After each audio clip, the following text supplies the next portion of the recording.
तो दोस्तों, शेयर बाजार ऐसी जगह है जहां से आप पैसे लगाकर पैसे कमा सकते हैं।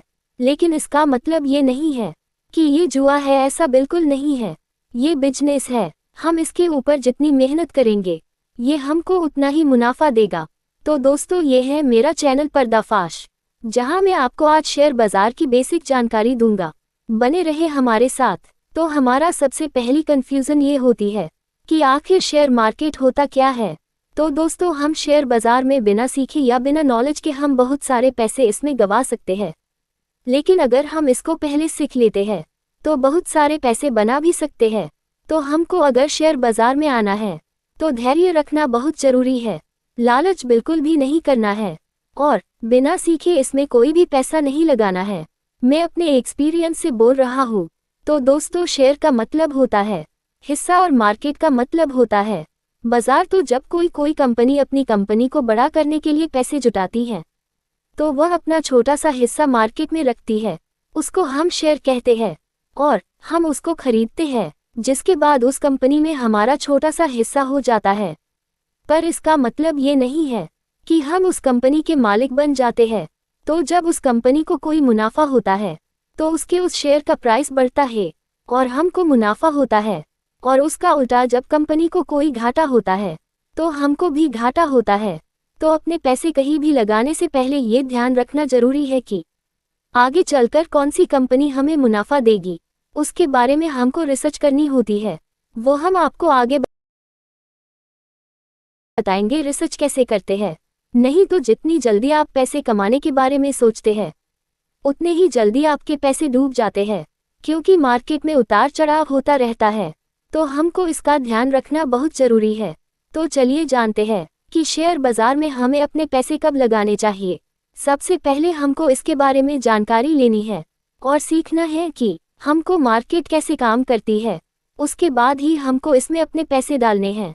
आप मार्केट के उतार चढ़ाव के बारे में टीवी पर न्यूज़ देख सकते हैं या फिर न्यूज़पेपर में भी पढ़ सकते हैं, जहां से आपको शेयर बाजार के बारे में ताज़ा जानकारी मिलती है। शेयर मार्केट में निवेश करने से पहले आपको अपनी फाइनेंशियल कंडीशन को ठीक करना है। हमको उधार के पैसे से मार्केट में निवेश नहीं करना है, या फिर हम अपनी सैलरी का छोटा सा हिस्सा इसमें डाल सकते हैं, ताकि अगर नुकसान भी होता है तो हमको ज़्यादा फर्क ना पड़े। जैसे जैसे आपको इसकी जानकारी बढ़ती जाएगी और आपको लगे कि है मुझे इसकी अच्छी जानकारी होने लगी है, तब आप अपना निवेश भी बढ़ा सकते हैं। हमको कभी भी ओवर कॉन्फिडेंस में आकर काम नहीं करना है, हमेशा कुछ सीखते रहना है मार्केट से।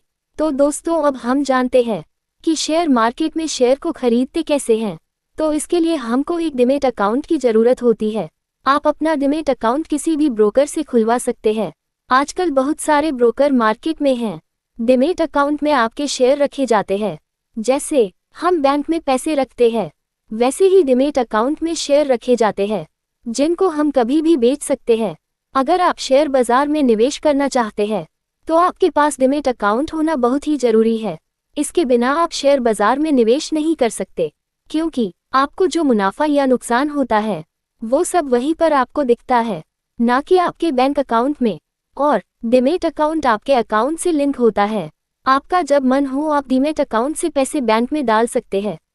आप अपना डीमैट अकाउंट बैंक में जाकर भी खुलवा सकते हैं, लेकिन आपको अपना डीमैट अकाउंट ब्रोकर के द्वारा ही खुलवाने में फ़ायदा मिलता है, क्योंकि वो आपके अकाउंट को अच्छे से मैनेज करता है और आपको अच्छी कंपनी के बारे में भी बताते रहते हैं। और ब्रोकर का मतलब है एप्लीकेशन, जिसको आप प्ले स्टोर से डाउनलोड करते हैं। कंफ्यूज मत होना, मैं एंजल वन का इस्तेमाल करता हूँ, क्योंकि इसमें अकाउंट ओपन करने का कोई चार्ज नहीं लगता। आप मेरे बायो में जाके लिंक से डाउनलोड कर सकते हैं। लिंक मैंने डाल रखा है। इंडिया में शेयर खरीदने और बेचने के लिए स्टॉक एक्सचेंज की ज़रूरत होती है, और ये हमारे इंडिया में दो ही है, NSE नेशनल स्टॉक एक्सचेंज और BSE बॉम्बे स्टॉक एक्सचेंज। यहीं पर स्टॉक बेचे और खरीदे जाते हैं। हमारे ब्रोकर सब इन्हीं के अंडर काम करते हैं। हम उन्हीं के द्वारा शेयर खरीद और बेच सकते हैं। हम सीधे सीधे कोई शेयर खरीद और बेच नहीं सकते। तो अगर आप स्टॉक मार्केट से पैसे कमाना चाहते हैं तो इसके बारे में पहले अच्छे से सीख ले और समझ ले, नहीं तो आपका नुकसान हो सकता है। और इसके बारे में लगातार सीखने के लिए हमसे जुड़े रहे। उम्मीद है हमने आज आपको जो बेसिक जानकारी दी है वो आपको अच्छी लगी होगी। अगर आप हमसे कुछ पूछना चाहते हैं तो कमेंट में पूछ सकते हैं।